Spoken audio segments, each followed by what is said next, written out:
러시아가 한국 정부의 우크라이나 지원에 대해 경고하고 나섰습니다. 푸틴 대통령이 미국의 전쟁을 끝내기 위한 대화를 타진했다는 소식도 전해지고 있습니다. 또 트럼프 전 대통령에게 1,000억 원이 넘는 배상금을 물어주라는 법원 배심원단의 판결도 나왔습니다. 취재기자 연결해 자세히 알아보겠습니다. 류재훈 기자. 네, 국제부입니다. 네, 우선 러시아가 우리 정부에 우크라이나 전쟁과 관련해서 경고를 했다는데 어떤 내용입니까?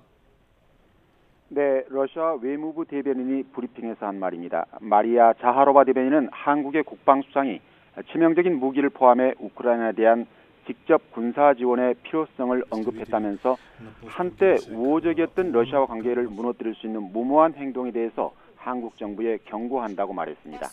자하로바 대변인이 지적한 한국 국방수장의 발언이라는 것은 신원식 국방장관의 최근 인터뷰 내용을 지적한 것으로 보입니다. 신 장관은 인터뷰에서 한국 정부의 우크라이나 지원이 인도주의적 재정적 차원으로만 제한된 데 대해서 개인적으로 자유세계 일원으로서 전면 지원이 가야 할 길이라고 생각하지만 정부 정책을 지지한다고 말한 바 있습니다. 자하로바 대변인은 한국 정부의 무모한 행동에 대해서 구체적으로 설명하지 않았는데 우리 정부가 지난달 국제사회에 대러시아 수출 통제에 맞춰 일부 품목의 수출을 제한한 조치를 염두에 둔 것으로 보입니다. 자하로바 대변인은 앞서 이와 관련해서 상응 조치를 취할 것인데 한국 정부는 놀라지 말아야 한다고 경고한 바 있습니다. 네, 그런가 하면 러시아가 북한과의 무기 거래 의혹도 일축하면서 미국이 한국을 우크라이나 분쟁에 끌어들이려는 의도라고 비난했다고요?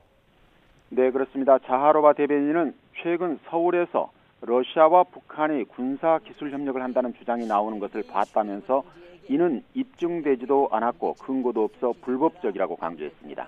또 미국과 동맹국들이 러시아를 상대로 이처럼 불법적으로 비난하려는 시도를 단호히 거부한다고 밝혔습니다. 그러면서 한국의 가혹한 발언 배후에는 미국이 있다는 것이 분명하고 이는 한국을 우크라이나 분쟁에 끌어들이기 위한 것이라고 주장했습니다. 자하로바 대변인은 특히 러시아는 북한과 우호적인 관계를 발전시킬 권리가 있고 오랜 북한과의 관계가 이웃국가의 안보를 위협하지는 않는다는 것이 검증됐다고 주장했습니다. 네, 그리고 러시아 우크라이나 전쟁이 어느덧 3년째 접어들면서 이 전쟁이 언제 끝날지에 대한 관측들이 나오고 있는데 푸틴 대통령이 미국의 종전을 위한 대화 의지를 타진했다고요? 네, 그렇습니다. 블룸버그 통신이 크렘린궁과 가까운 여러 인사들을 인용해서 이런 보도를 했습니다. 푸틴 대통령이 지난달 비공식 채널을 통해서 미국 정부가 전쟁을 끝내기 위한 대화에 나설 용의가 있는지 타진했다는 것입니다. 소식을 전한 인사들은 푸틴 대통령이 종전 논의가 이루어진다면 우크라이나를 중립국화해야 한다는 기존 요구나 우크라이나의 나토 가입 반대 입장을 접을 수도 있을 것처럼 전했습니다. 다만 러시아군이 점령한 우크라이나 영토에 대한 러시아 정부의 통제권을 인정해야 할 것이라고 이 인사들은 강조했습니다. 이런 보도에 대해서 크렘린궁이나 미국 정부 당국자들은 일제히 전혀 사실이 아니라고 부인했습니다. 일각에서는 러시아가 심리전의 일환으로 우크라이나를 배제한 채 미국과 물밑에서 직접 대화가 진행 중인 것처럼 연출하는 것일 수도 있다는 해석도 나오고 있습니다. 네, 이번엔 도널드 트럼프 전 미국 대통령 이야기 해보겠습니다.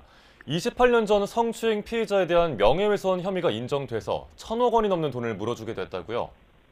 네, 그렇습니다. 뉴욕 남부연방지방법원 배심원단이 트럼프 전 대통령에게 8,330만 달러, 우리 돈으로 1,100억 원의 배상금을 원고인 이진 캐럴에 내주도록 판결했습니다. 배상금 가운데 1,830만 달러는 실제 피해에 대한 배상액이고 나머지 6,500만 달러는 징벌적 배상액입니다. 배심원단은 원고 캐럴의 성폭행 피해 주장을 거짓으로 모은 트럼프 전 대통령의 발언은 원고에게 실질적인 피해를 줬다는 취지로 배상액 산정 이유를 설명했습니다. 앞서 캐럴은 1996년 뉴욕 맨하탄의 고급 백화점에서 트럼프에게 성폭행당했다며 소송을 걸어 승소했는데 트럼프가 돈을 벌기 위해 꾸며낸 이야기라고 주장하자 명예훼손 혐의로 다시 민사소송을 제기했습니다. 트럼프 전 대통령은 판결 내용이 나오기도 전에 법원을 떠났는데 이후 자신의 소셜미디어 트루스 소셜을 통해서 바이든 대통령이 지시한 마녀 사냥으로 정말 어처구니가 없다면서 항소하겠다는 뜻을 밝혔습니다. 지금까지 국제부에서 전해드렸습니다.